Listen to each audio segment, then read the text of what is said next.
اولا كده وقبل ما ابدا انا حابب اشكركم من كل قلبي على الدعم الاسطوري للفيديو اللي فات. فالحمد لله كسرنا بالدنيا وداخلين على ال2000 مشاهده، وده كله فضل ربنا ثم فضلكم. وبشكر كل واحد ساب كومنت على الفيديو اللي فات، بجد فرحتوني جامد. المهم بقى النهارده انا عاوزكم توصلونا ل 300 مشترك وتظبطوا الاداء، ويلا بينا نبدا الحكايه.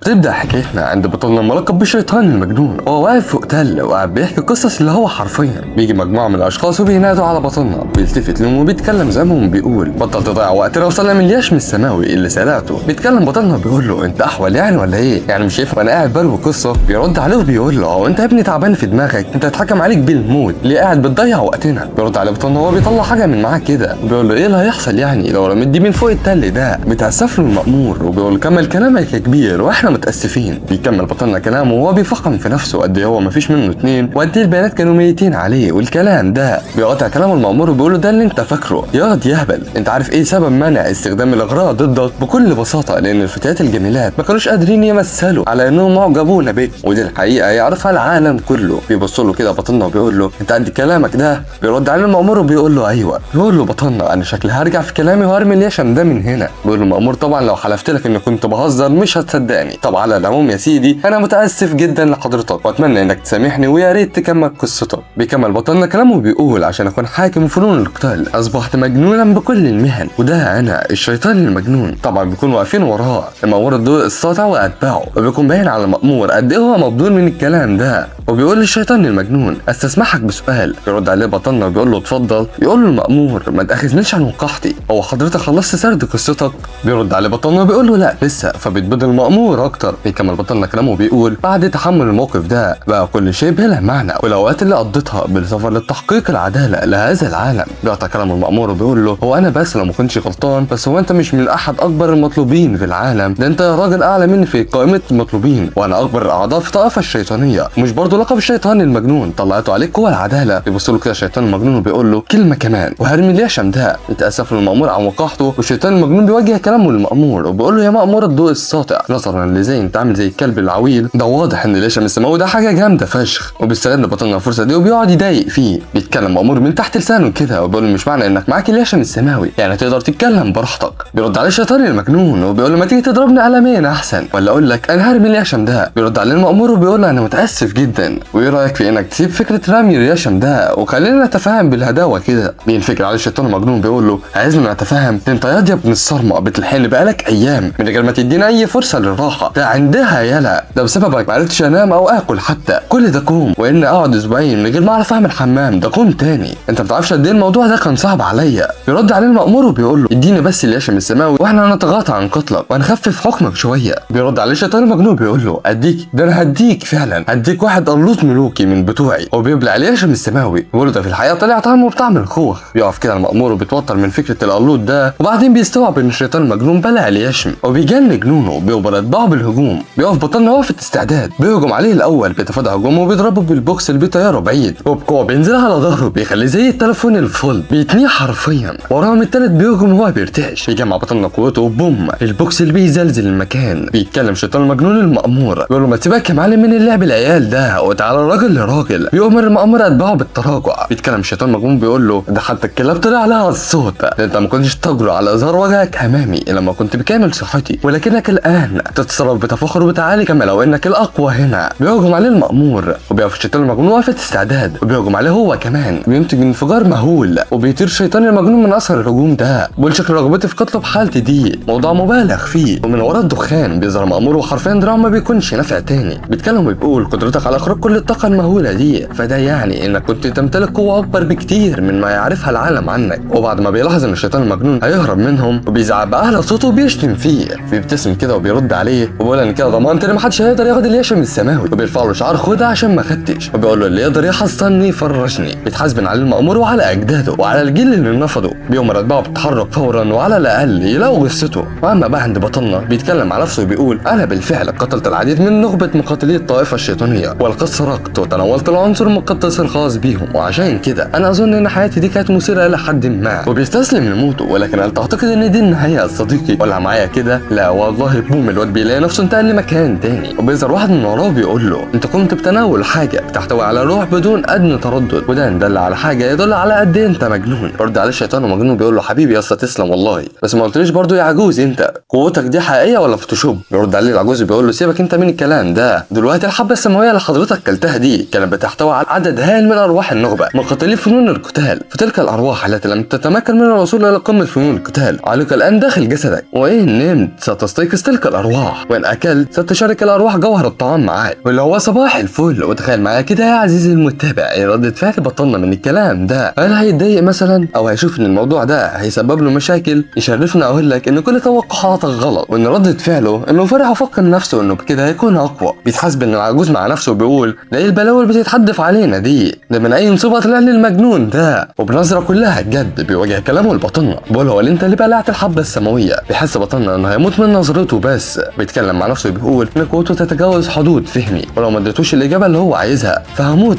بلا ادنى شك. بيتكلم العجوز وبيقول له جاوبني من غير كذب او خداع. بيرد عليه بطلنا وبيقول له هو في الحقيقه انا ما اكلتش لانه كنت عايز كده، انا بس كنت عايز اتاكد ان قائد الطائفه الشيطانيه مش هيقدر ياكلها. بيقول له العجوز ليه مش عايزه ياكلها؟ بيرد عليه بطلنا وبيقول له انا بكره الراجل ده لانه ما بيشوفش الناس بالتساوي، ومش هقدر استوعب حجم الدمار اللي هيحصل على العالم لو واحد زي ده بقى اقوى. بيرد عليه العجوز وبيقول له يعني افهم من كلامك ده انك ما بتحبوش لانه لا يرى الاخرون كالبشر، وعملت كده لانك مش عايز شخص زيه يبقى اقوى.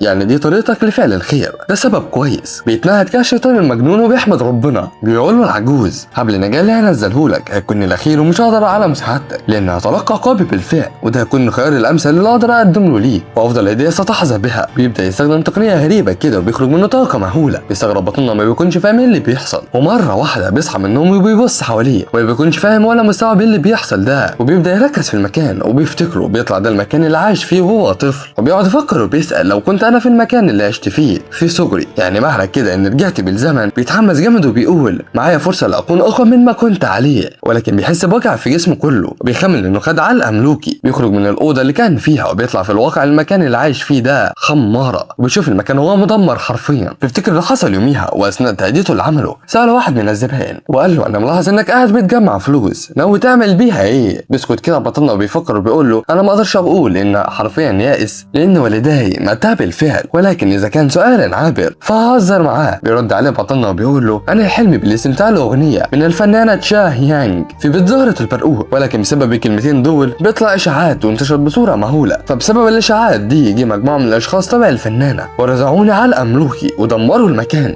ولكن بطلنا ما بيهتمش بالكلام ده والهم دلوقتي تفقد حالته الجسديه، وبعدها يقرر هيعمل ايه. وبيرجع للاوضه وبيقعد يقول انا فاكر ان في الوقت ده ما كانش عندي اي طاقه تشي ولكن هحاول. ولكن بيبدا التدريب بفن رحله عبر الاراضي الفولاذيه اللي استخدمتها في وقتي كالشيطان المجنون. بيغمض عينه وبيركز، والمعجزه حرفيا بالنسبه له انه تكون معاه تشي، وبيقعد يتدرب لحد لما الليل بيطلع عليه، وبعد ما بيخلص بيكون مصدوم من التطور اللي حصل له. بيقول له حتى لو انا معتاد على فن التدريب ده مستحيل اوصل للمرحله الاولى بالسرعه دي، وغير ده كله في طاقه غريبه في جسمي. استنى لحظه، هو ممكن العجوز ده كان يقصده بكلامه لما قال ده الخيار الافضل استطيع منحك اياه وافضل هديه قد تحظى بها هي الطاقه دي واللي كان قصده عليها. هو كل ده ممكن يكون له علاقه بالحبه السماويه، ولكن من المؤسف ان نص الطاقه اللي في جسمي ما بتتحركش. على العموم مفيش داعي للاستعجال دلوقتي. وبيخرج بطلنا وبياخد بص على المنطقه اللي هو فيها، وبالمناسبه بيكون اسمها مقاطعه اليانج، وبيبدا التجول داخل اركان المقاطعه وبيستعيد ذكريات الماضي. وفي واحد بياخد باله منه وبيقول له مش ده الولد اللي من حاله جهه؟ بيستغرب صاحبه اللي جنبه هو انت لسه عايش؟ وبيبداوا الناس ياخدوا بالهم منه، وبيتكلم واحد فيهم بيقول انا سمعت انه خد علقه ملوكي من كام يوم، بس ازاي هو لسه بيتمشى على رجليه؟ وبيبداوا يتريقوا عليه. بيكون بطلنا سامعهم بيقول مع نفسه ولاد الصرمه دول فاكرين نفسهم بشوات وهم ما لهمش اي طلب. على العموم اصبروا عليا وانا اعرفكم يبقى مين الشيطان المجنون.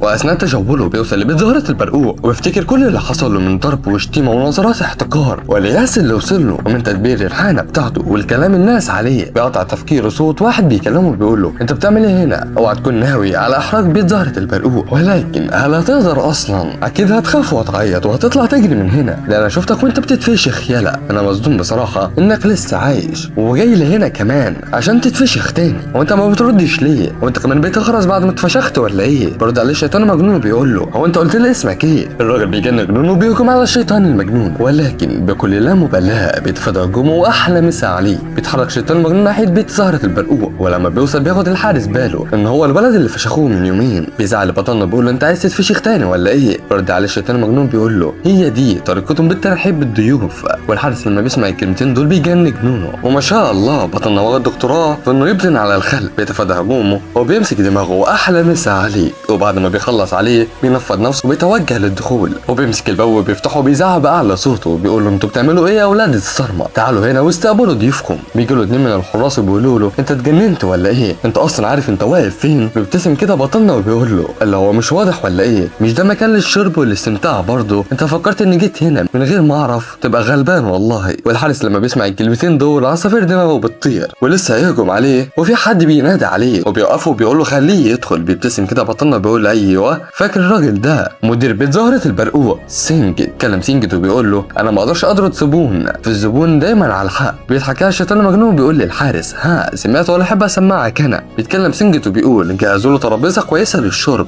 عشان ممكن دي تبقى مرته الاخيره فخدموه كويس. وبيطلع بطلنا على السلم وبيتحرك ناحيه الاوضه بتاعته. وبعد ما بيدخل بيساله عامل انت عايز اي نوع من شراب؟ انت شايفني جيت لمكان زي ده قبل كده؟ يدينا اغلى حاجه وخلاص. بيتضايق العامل وبيقول له راقب كلامك عشان ما تسهلش. بيقعد الشيطان المجنون على الكرسي وبيقول له ايه ما بتحبش النظر لك بتعالي من مجرد فتى توصيل؟ اذا اسف ايها الدار، هو انت هتقف تبص لي كتير كده ولا ايه؟ اخفاءات الخمر يا غلام. بيتكلم العامل مع نفسه بيقول هو الواد ده امه ضغطت عليه وهي بتولده فاثرت على دماغه، لو ما كانش بس امر من المدير. بيقول للشيطان المجنون ثواني وطلبك هيكون جاهز. وبعد لحظات بينزل جميع اصناف الاكل قدامه وبيسال الخدامه وبيقول لها هو اي نوع من الخمر ده؟ بتقول له ده افخم انواع الخمر عندنا. بيسالها لو كانت شيا يا هانج موجوده هنا. بترد عليه وبتقول له سمعت ان خدت علقه ملوكي حاجه متعلقه بالبيت دي من يومين كده. بيرد عليها وبيقول لها ما تقلقيش بشان الموضوع ده اتهلا وما تكتريش معايا. بتتنهد العامله وبتقول له تمام. بيمسك بطلنا الكاس وبيقول لها يخرب بيت النصب يا جدع، بيبيعوا لك خمر ما حصلش الدرجه الثالثه حتى على انه جوده عاليه. يا شويه نصابين اصبروا عليا بس. ولكن بيقطع دخول الحارس وبيزعق وبيقول له انت يا ابن الصرمه انت فاكر نفسك مين يا؟ بيبص لك يا شيطان مجنون بكل هدوء بيقول له هو مش من حق فتى توصيل عادي يجي ويستمتع بوقته. وعلى العموم انت كان اسمك دواين جوك، هدى اعصابك يا عم وتعالى اتفضل واشرب معايا. بيتحرك الحارس وبيقعد وبيتكلم الحارس وبيقول للشيطان المجنون هو لما ضربناك من يومين هو ده اثر على دماغك ولا حاجه؟ بيتجاهل كلامه وبيقدم له الكاس عشان يشرب معاه. بياخد منه الحارس وبيقول له ما تعملش مشاكل وخلص شرابك واخفى من هنا. بيبتسم له كده وبيستفزه. بيتعصب دون جوك وبيحاول يضربه ولكن على مين؟ بيمسك الشيطان المجنون العصايه بتاعت الاكل وبيخرم ايده بيها وبيقول له هو انت يا ابني مصر تضرب؟ انا كل اللي عايزه الشرب بهدوء ورؤيه الشاي يعني. ليه بقى انتم مكبرين الموضوع عاملين زي الكلاب المسعوره؟ وبقطع كلامهم دخول الشاي يعني وبتؤمر الحارس بالخروج. بيتكلم الشيطان المجنون وبيقول له ايوه اطلع بره. والمره دي الحارس ما بيكونش قادر ينطق بحرف وبيخرج فعلا. وبعد ما الحارس بيخرج تتحرك وبتقعد شاي معاه وبتقول له انا عايزك تمحي فكره النوم معايا دي خالص من دماغك، وحتى لو جبت لي شنطه مليانه بالذهب والفضه فمستحيل انام معاك. هو انا شغاله هنا بس مش بنام مع اي حد وبالسلام. لا شريفه بروح امك. بيرد عليها الشيطان المجنون وبيقول لها انا جاي هنا مخصوص عشان اصحح معلومه الغلط اللي انتشرت عليا. انا ما قلتش اني بجمع فلوس عشان اجي وانام معاك. انا كل اللي قلته هو اني اردت السماع اغنيه مني لانك قلت انك بتبيعي فنك وليس جسد، ودي حاجه انا قلتها كهزاره اصلا. بتصدم من اللي سمعته وبكل لا مبالاه بيقول لها السبب في مجيئي هنا عشان اصحح معلومه بس وما تاخديش مقلب في نفسك يعني، ويلا اطلع بره من هنا. والبنت بتتنح وما بتكونش مستوعبه اللي بيتقال. بيتكلم الشيطان المجنون وبيقول لها انت ما سمعتنيش ولا ايه؟ يلا اطلع بره. وبيدخل عليهم الحراس وبيتكلم واحد فيهم وبيقول يا ايها المعتوه انت شكلك جاي هنا بتدور على موتك، اخرجي بره يا تشا وانا هجيب لك حقك. بيرد عليه الشيطان المجنون وبيقول له على رسلك يا جدع اخلص شرابي وهقوم لك حاضر. ورد الشيطان المجنون عليهم بيفرع لهم المراره وبيبتسم كده وبيقول لهم انا متاكد انكم تقدروا تخلصوا على واحد زيي في اي وقت، فليه التوتر والخوف بقى؟ بيسكتوا كده وبينفجروا في الضحك وبيأمروا تشا بالخروج وبيقعدوا مكانها وبيقولوا له لا بس طلعت راجل يا جدع، احنا لو كنا نعرف انك راجل لكنا ضربناك اكتر، وبما اننا عرفنا دلوقتي فنضمن لك انك هتشوف نوع تاني خالص من العذاب وتتمنى الموت ومش هتطوله، ولا انت ايه رايك؟ بيقول لهم الشيطان المجنون اما لا ما انا عارف طبعا. وبيكمل شرب وبعد ما الشراب بيخلص بيقول لهم يا اعزائي هو انا تلك الضحوكه الكبيره. بيرد عليه واحد من الحراس وبيقول له هو انت المفروض تبقى حاجه غير كده. بينفجر الشيطان المجنون من الضحك وهم كمان بيضحكوا وراه، ولكن مره واحده بيرمي عليهم الترابيزه بيقول لهم انتوا هتهزروا معايا ولا ايه؟ وبيهجم عليهم بالترابيزه بترزعهم على الارض وبيجوا بيقف فوقهم وبيقول لهم ايه شويه غنم. وبتيجي الخدامه وبتصدم لما بتشوف الشيطان المجنون المجنون نازل الضرب وعجن في الحراس. بيبص لها الشيطان المجنون بيقول لها انت يا حرمه روحوا هاتي لي شويه من الشراب الدرجه الثالثه بتاعكوا ده. بترد عليه وبتقول له اعذرني بس الشراب ده مش من الدرجه الثالثه، ده شراب عالي الجوده. بيبص لها كده الشيطان المجنون بيقول لها انت بتحاولي تنصبها على مين يا بنت الصرمه؟ بقول لك ايه، انا ما بضربش مره، لا تعرف فنون القتال، بس لو هبت معايا دلوقتي اضربك عادي. بتبص له كده وما بتعرفش ترد وبتروح تجيب له الشراب. بعد ما الحراس بيفيصوا تحت رجله بيضحك كده وبيقول يا شويه غنم ما بتضحكوش ليه دلوقتي؟ هو انا مش اضحوكه برضه؟ وبيدخل عليه سنجد ومعاه مجموعه كبيره من الحراس. بيتكلم الشيطان المجنون بيقول يا اهلا وسهلا بالغاليين. بيبص كده سنجد على الحراس اللي مرميين على الارض بيقول لا انت اتجننت ولا ايه؟ انت بالطريقه دي هتسبب في نهايتك هنا. بيرد عليه الشيطان المجنون وبيقول له يعني هموت يعني؟ بيقول له سنجد ايوه. بيضحك كده الشيطان المجنون بيقول له عليا النعمه انت بق ومش هتعرف تعملوا معايا اي حاجه، وده بكل بساطه لاني الاقوى هنا. بيتعصب جامد سنجد وبيهجم عليه ولكن بيتفادى الشيطان المجنون هجومه وبيمسكه الاول وعلى دماغه. الواد بيدروخ من الخبطه والحراس بيجروا عليه وبيطمنوا وبيشوفوه كويس ولا ايه الدنيا. بيتكلم الشيطان المجنون وبيقول مين عليه الدور يا رجاله؟ وحرفيا محدش بيستغرب يرد عليه. وبيتحرك سنجد وبيمسك سيفه. بيتكلم الشيطان المجنون بيقول له فكر كويس قبل ما تاخد قرارك يا سنجد، فانا خرجت سيفك من غمده فانا هدفنك مكانك. الواد بيترعب وبيتكلم مع نفسه وبيقول تهديده ده مش من فراغ، انا ما كنتش قادر اشوف تحركاته حتى. وبيتكلم وبيهم الحراس بالتراوع وبيقول للشيطان المجنون انت بتخطط لايه بالظبط؟ هو ممكن انك عايز المالك يجي ويتاسف لك على اللي حصل لك من يومين.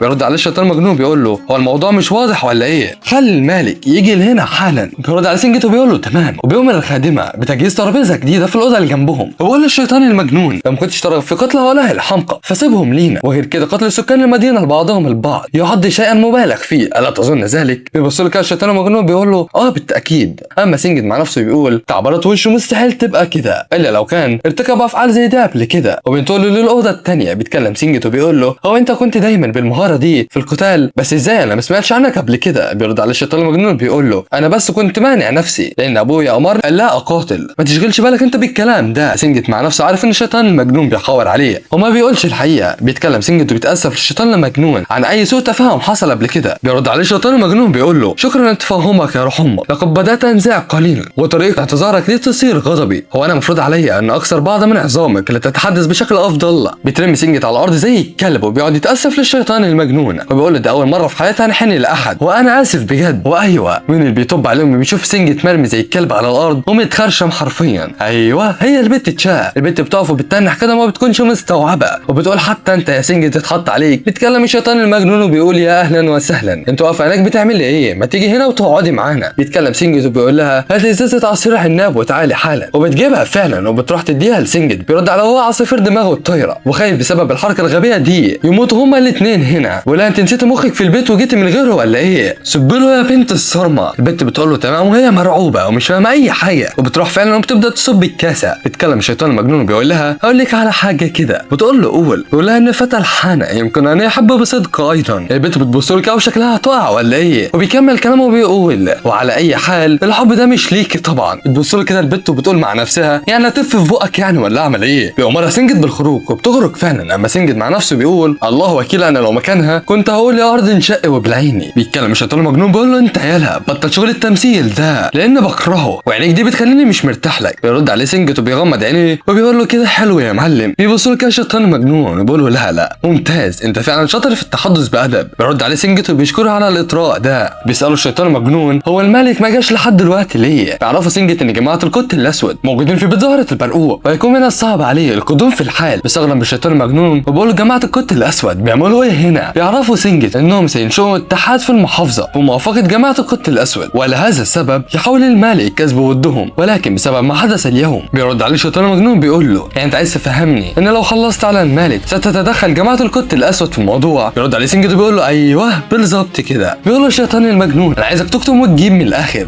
وسيبك من اللف والدمران اللي انت بتعمله ده. بيرد عليه وبيقول له الشربه مع الملك والتراجع بهدوء وطبعا القرار النهائي ليه. بيقول له الشيطان المجنون ايه رايك في ان الملك واتباعه يكونوا تابعين ليه وبهذه الطريقه لن تتدخل جماعه القط الاسود؟ بيتوتر كده سنجد وبيقول له يعني انت فاكر انهم هيعملوا كده بجد؟ بيبتسم كده الشيطان المجنون وبيقول له هو بالحديث عن الموضوع شكل كده على عين شام مدينه في محافظه اليانج وعليكم يا رفاق بالانضمام لي كاتباع. وسنجد بيديله تعبير اللي هو وبيقول له الشيطان المجنون انا هديكم اختيارين، الاول انضمام ليا بالادب والاحترام والثاني نشيل الادب والاحترام وإن فكرتم إن جماعة القط الأسود ستفوز يمكنك محاربتهم مع المالي، وإن لم تعتقد ذلك فانضم لي. بيسكت كاسنجد وبيفكر وبيقول هو إيه اللي خلاه يغير رأيه كده؟ هو مستوعب أصلا هو بيقول إيه؟ مش من المنطقي إن يجي فتى ويتحدث على إنشاء مدينة، كما لو الأمر بسيط. وغير ده كله إيه مصدر القوة بتاعته دي؟ وشكلها كده الأحداث هتولع يا صديقي. بيقوم الشيطان المجنون من مكانه وبيقول له سنجد على فين يا كبير؟ ما تستنى شوية. بيبص له الشيطان المجنون بيقول له ليه؟ هو أنت فاكر إن ههرب بروح أمك؟ بيقول له سنجد أيوه أنت ليه خفت دلوقتي؟ بيقول له الشيطان المجنون انتم شكلكم ما تعرفوش لسه. يبقى مين الشيطان المجنون؟ بيسكت كاسنجد وبيقول له نورتنا يا ريس والفاتوره النهارده عليا. بيسيبوا الشيطان المجنون وبيخرج وبيلاقي كل الحراس متجمعين حواليه بيزعقوا بيقولوا لهم افسحوا الطريق ايها الصعاليق، وبيمشوا وسطهم ومحدش قادر يفتح بقه بحرف. ولكن وسط الزحام ده بيخرج الحارس اللي الشيطان المجنون فشخه من شويه. بيتكلم الحارس وبيسال عليه. بيبتسم كده الشيطان المجنون بيقول له ايه يا حمار ما توطي صوتك شويه. والحارس لما بيشوفه بيهجم عليه، ولكن الشيطان المجنون بيضربه البوكس بيوقع له طعم اسنانه وبيطيره وبيرميه بعيد. وبيسموه بيخرج بره المكان وبيتجول في المدينه. واثناء تجوله بيلاحظ محل حداده. بيدخل المحل وبيقول للشغال هناك المعدات الموجوده عندكم بجوده عاليه. بيجي له العامل وبيقول له عندنا سكينه للمطبخ. بيقول له الشيطان المجنون لا دم خفيف بروح امك. بيقول له العامل اسمع ايها الفتى، سمعت اشاعه عن تعرضك للضرب منذ ايام، ما تخليش الموضوع ده يخليك تخاطر بحياتك. بيقول له الشيطان المجنون ما تخرس يلا وتوريني بعض الاسلحه اللي عندكم، انا محتاج سيف خفيف او صوت او خنجر حاد. بيوجه العامل كلامه للشغالين معاه وبيقول لهم هاتوا سيف التنين الاسود والصوت التنين الابيض وخنجر تنين السحاب. والعمال بيجيبوا الاسلحه فعلا. وبيقول للشيطان المجنون خد وقتك في الفحص. بيرد عليه الشيطان المجنون بيقول له هشتريهم كلهم لاني مستعجل بس. بيرد عليه العامل وبيقول له كده سعرهم هيبقى 90 قطعه فضيه. بيقول له الشيطان المجنون انا هديك 50 قطعه وهاجرهم منك وهرجعهم لك اول لما اخلص مهمتي. بيرد عليه العامل وبيقول له هتاجرهم؟ ده عامل زي السرقه في وسط النهار. بس بيجي سيد الحداده راس التنين تشون وبيكون ده مالك المكان وبيسال عن اللي بيحصل هنا. بيعرفوا يتبع كل حاجه وبيتعرف تشون على الشيطان المجنون. بيقول ده جدا كان زميل تخته يا جدع. بص يا عم المجنون لو بتخطط لخوض حرب ضدهم ولو السبب عشان اللي حصل لك من يومين فانا هجيب لك حقك وهقف معاك ومفيش داعي لتضخيم الامور. بيستغرب الشيطان المجنون من طريقه كلامه وبيقول مع نفسه هو دايما كان كده ولا المستقبل اتغير؟ لما انا اتغيرت على العموم كل ده مش مهم دلوقتي. بيتكلم الشيطان المجنون وبيقول انا بقدر اهتمامك ولكن انا عايز اتولى الموضوع بمفردي. فبيرد عليه تشون وبيقول له طب ايه خطتك الجايه؟ بيقول له الشيطان المجنون ماذا عن تجميع قوات من الحدادين في هذه المنطقه ثم انشاء مقاطعه حدادين التنين؟ بيستغرب تشون وبيقول له وضح اكتر مش فاهم. بيقول له الشيطان المجنون لو الاخوه تشو انشاوا اتحاد في هذه المحافظه فيسرقوا المزيد من الاموال منك، ولهذا اخطط انشاء مجموعه من المقاطعات في محافظه اليانج واتاكد ان جماعه القط الاسود لن تفعل هذا. بيستغرب تشون اكتر وبيقول له تقصد ايه بمجموعه من المقاطعات؟ بيرد عليه الشيطان المجنون هخلي الحدادين ينتموا لمقاطعه التنين الحديد والمعماريين الى مقاطعه تشو وهجمع باقي الوظائف لانشاء مزيد من المقاطعات بالتدريج ومش هاخد منكم اي غرامات ومش هتكون مقاطعه اعلى من مقاطعه تانية. وهدف المقاطعات دي اتاكد من ان مالنا المكتسب لن يسرق من احد. بيرد عليه تشون وبيقول له هو بالرغم من كون الخطه مبعثره ولكنها في الحقيقه تبدو منظمه اكتر. طب هيكون اسمها ايه؟ بيرد عليه الشيطان المجنون وبيقول له هيكون اسمها مقاطعه هاو. بيرد عليه تشون وبيقول له مثير للاهتمام، انا متاكد من قدرتك على الصمود امام الاخوه تشو. بيقول له الشيطان المجنون هتشوف بنفسك. بيتكلم تشون وبيقول للعامل اديله الاسلحه مجانا. بيستغرب العامل بيقول له يعني مش هتاجرهم حتى؟ بيتجاهله تشون وبيقول للشيطان المجنون هنكمل كلامنا لو نجاوب. بيبتسم كده الشيطان المجنون بيقول له استناني بس.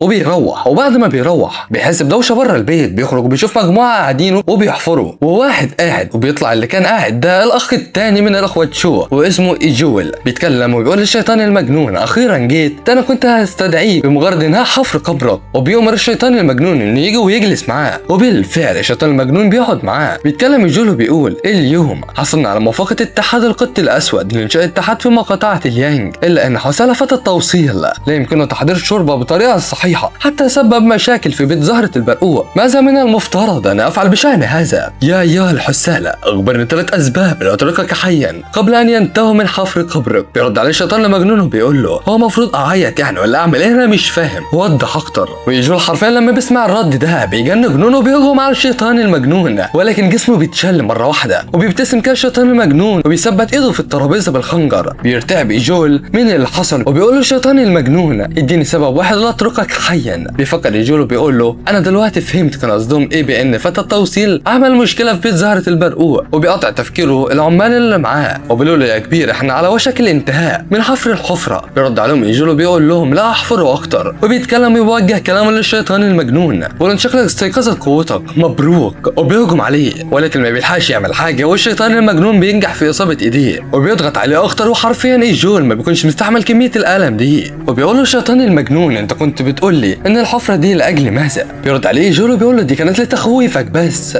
ما بيقتنعش الشيطان المجنون من كلامه، انت برضه ما قلتش السبب ليا يخليني اسيبك عايش لحد دلوقتي، ولكن جول ما بيردش، بيبتسم كده الشيطان المجنون وبيقول له ما تقدرش تفكر في سبب واحد حتى، انت فاكر ان يوجد سبب لشخص مثلك ان يبقى حيا، ليس فقط انك جزء من تجاره البشر ولكنك قتلت العديد من الناس بلا رحمه، وعندما اخذت الامور الى المنحنى الذي لا تريده كان معرفي بين الناس الذين قتلتهم. بيزعل جول وبيقول له لو خلصت عليها دلوقتي فلن يرحمك اخوتي واتحاد القط الاسود، وما بيكملش كلامه وبيخلص على الشيطان المجنون وبينادي على العمال وبيقول لهم توقفوا عن حفر تلك الحفره وتعالوا لهنا، وحرفيا العمال بيتصدموا لما بيشوفوا المنظر وبيقول لهم الشيطان المجنون انتم مستغربين ليه؟ هو بس كان بيلعب بالسكينه ومات من تلقاء نفسه. بيبصوا لبعض وحرفيا مش قادرين يفتحوا بقهم بحرف، وبيتكلم واحد فيهم وبيقول له هو انت تطلع مين بالظبط؟ بيرد عليه الشيطان المجنون وبيقول له مش فاهم قصدك، انا بالطبع فتتوصيل من حانة جاها، وحرفيا بيكونوا واقفين ومش عارفين ينطقوا بحرف. بيقول لهم الشيطان المجنون شيلوا اقنعتكم وخلوني اشوف ان كنت اعرف حد فيكم ولا لا، وبالفعل بيعملوا كده، وبيقول لهم الشيطان المجنون انا ما شفتكمش قبل كده بالقرب من مقاطعه اليانج، هو انتم من اتحاد القط الاسود؟ بيرد عليه واحد وبيقول له كلا يا سيدي، احنا بس اتينا مؤخرا لمقاطعه اليانج وكنا نعمل ببيت زهره البرقوق. بيقول لهم الشيطان المجنون لو الموضوع كده فمعاكم خيارين، الخيار الاول تموتوا انتم الثلاثه هنا او تدفنوا الشخص الميت وتعودوا لموطنكم. بيتكلم واحد وبيقول احنا هنرجع لموطننا لو سبتنا عايشين. بيتكلم التاني وبيقول على الرغم انني لا يمكنني العوده بسبب ظروف شخصيه ولكني لن اقترب من بيت زهره البرقوق ابدا بعد كده. وبيتكلم التالت وبيقول انا هعمل زيهم لو سبتني عايش بس. بيرد عليهم الشيطان المجنون وبيقول لهم خلاص اعتنوا بالشخص الميت ده وانصرفوا من هنا. بيتكلم واحد فيهم وبيقول للشيطان المجنون هو انت مش محتاج اي عامل في المطبخ، اصلا انا مش هيكون عندي اي طريقه لاجل يقوت يومي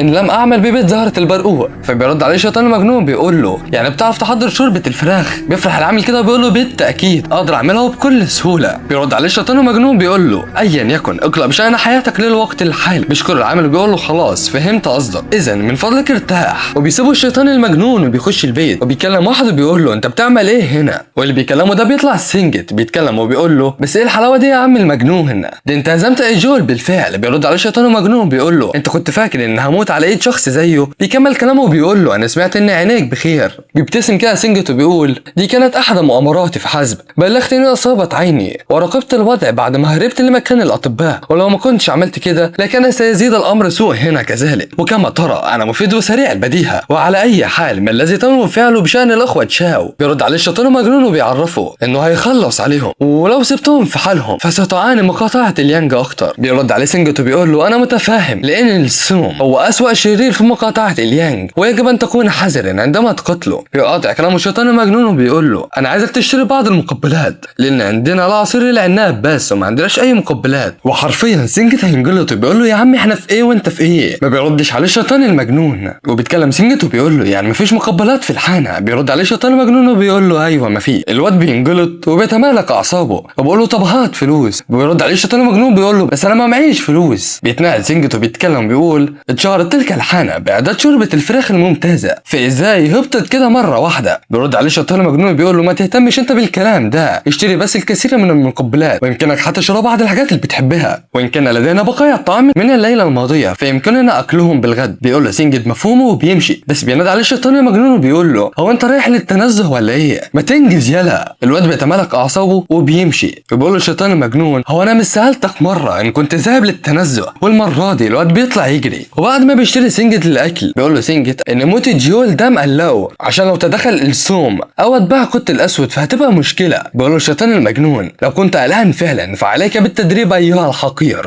عمال تقول لي انك قلقان من غير ما تعمل اي حاجه. بيرد عليه سنجت وبيقول له يعني ايه المفروض اعمله يعني؟ بيقول له الشيطان المجنون لازم تتوقف عن التفاؤل بهذا الهراء. وهنا السنجت ما بيقدرش يستحمل وبينفجر في الشيطان المجنون وبيقول له انت فاكر نفسك مين؟ من المستحيل ان تكون ذلك الفتى توصيل، اكيد انت واحد تاني ومتنكر بيه. ولكن الشيطان المجنون ما بيردش عليه وسنجت بيتنهد وبيقول له يلا بينا نخلص على اتحاد القط الاسود. بيتنهد كده الشيطان المجنون وبيقول له تمام بس خلينا اخلص مشروبي الاول. بيرد عليه سنجت وبيقول له هو انت ليه محسسني انك رايح تلعب مش رايح ماما للقضاء على الاتحاد القطي الاسود بيقول له الشيطان المجنون لو كنت هخلص عليه فمن الافضل ان اعمل المهمه دي بدري، بس المشكله الاكبر هي الاخ سومو يون لاني مش عارف مكانه. بيرد عليه سينجيتو بيقول له هي بس مساله وقت حتى يرجع لبيته. بيقول له الشيطان المجنون يعني لو الموضوع كده تفتكر انك تقدر تخلص عليه بنفسك؟ بيرد على سينجيتو بيقول له اثق في انني استطيع الاعتناء بشخص مثله بنفسي، ولكن منذ اصابت عيني فقد يكون الامر صعب علي. بيقول له الشيطان المجنون بطل لف ودوران وعايز اسمع كلمه واحده، هتقدر ولا لا؟